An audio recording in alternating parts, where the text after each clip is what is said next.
Hello and welcome to this week's edition of Newsgram. What happens when an inventor creates technology that the government depends on and then loses it all when he speaks out?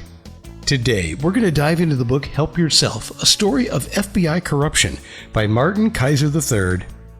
Marty Kaiser is a self-taught electronics expert whose work helped uncover the Watergate bugs and whose story inspired the film Enemy of the State with Gene Hackman and Will Smith. I was deeply involved in the movie Enemy of the State. Jerry Bruckheimer saw an article about the, what the heck was it? Oh, the NSA and how the NSA functioned. And he said, we got to do a movie about this, but we've got to connect it to the rest of us in society. So I sold a debugging kit to, I can't remember Andy's last name, at Disney Productions. And the two of them got together and they said, well, we tie the Navy story to the Marty Kaiser story and we'll make a movie.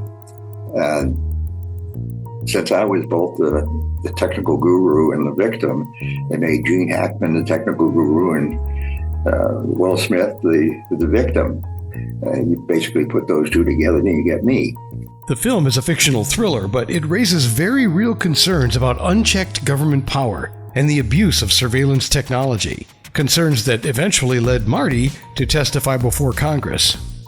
And I was contacted by the House Select Committee on Intelligence, who wanted to know about my sales of bugging equipment to various agencies. They sent two investigators to my shop, Tim Oliphant and Rich Vermeer, and they asked if they could see my sales of bugging equipment. So I pulled open a file drawer, and there they all were. Why was he producing and selling bugging equipment in the first place? Why did Congress want to look at his files? And how did the FBI get involved anyway? All good questions. And it all started with a walk and a wrong turn. Let's rewind to the early 1970s in the Broadway East neighborhood of Baltimore. Standing outside the old American Brewery building, now a national landmark, is a young Marty Kaiser who just decided to take a walk. And when I left American Brewery, I made a left turn instead of a right turn, and I found myself in front of Fort Holabird, Maryland, the Center for Army Intelligence. So I figured there's got to have something broken in there, and drove around until I found a door that said supply, knocked on it, and met a Captain Domes. And sure enough, they had tape recorders, lie detectors, all kinds of equipment that needed to be repaired. And I started at the top of the shelf, worked my way all the way down the bottom, and fixed everything they had. That's what Marty does. He fixes things. He has a natural talent for tinkering with technology and solving problems.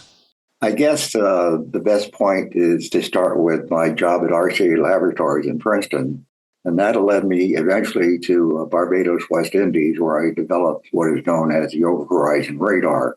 Normal radar can only see to the horizon, and this can see all the way around the world. They can see your back of your head, actually. And it's still in use today, primarily in the anti-drug operations. I find all of this so fascinating. A savvy drug trafficker might try to fly under the radar or use other tricks to avoid detection. But Marty's technology could literally bounce signals off the ionosphere to detect movement and objects across oceans, through jungles, and far beyond the horizon. As he put it, it could even see the back of your head. So as you can imagine, tech like that has a wide range of applications, and it makes Marty a pretty fascinating guy.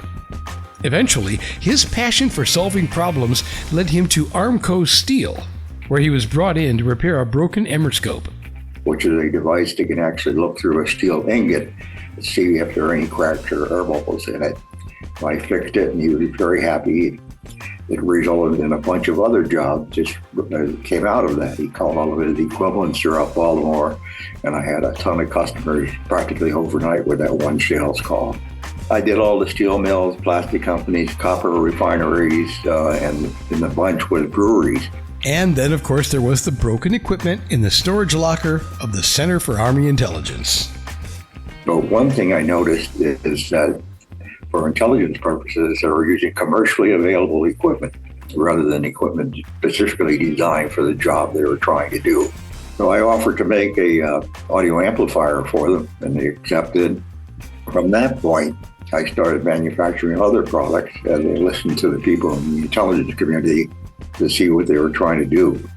And I followed that shortly with the first handheld bug detector, and I followed that with a telephone analyzer that measures all parameters on the telephone line to see if it's been wiretapped or bugged surreptitiously.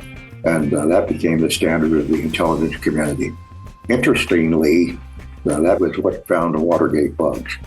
That was a big plus. The audio amplifier he mentioned was Model 1059, and it would eventually be used by the Bomb Disposal Squad, and it led to a robust business with many customers. But then, the Omnibus Crime Bill surfaced, and things took a dramatic change. Well, the Omnibus Crime Bill was passed around 1968, and that made it illegal to manufacture, assemble, possess any device or component thereof which was capable of illegal interception of oral communication. So when the FBI started buying bugging equipment from me, I had a problem with that and told the FBI that I really couldn't accept orders from the FBI. And they said, well, we use a phony front called U.S. Recording Company. I thought, well, that sounds good, but they are not a government agency. So I told the FBI I will build the U.S. Recording Company and deliver the equipment to you, which is what I did. Built into the Omnibus Crime Bill was an automatic 5-year review. Eventually, the House Select Committee on Intelligence came knocking and asking about his sales, including those to the mysterious U.S. Recording Company. They said, what's this? And I said, that's the FBI. And they said, oh? So the next thing I know, before the House Select Committee on Intelligence, telling the story that one time at the FBI headquarters, I had seen one of my invoices that had been marked up 150%.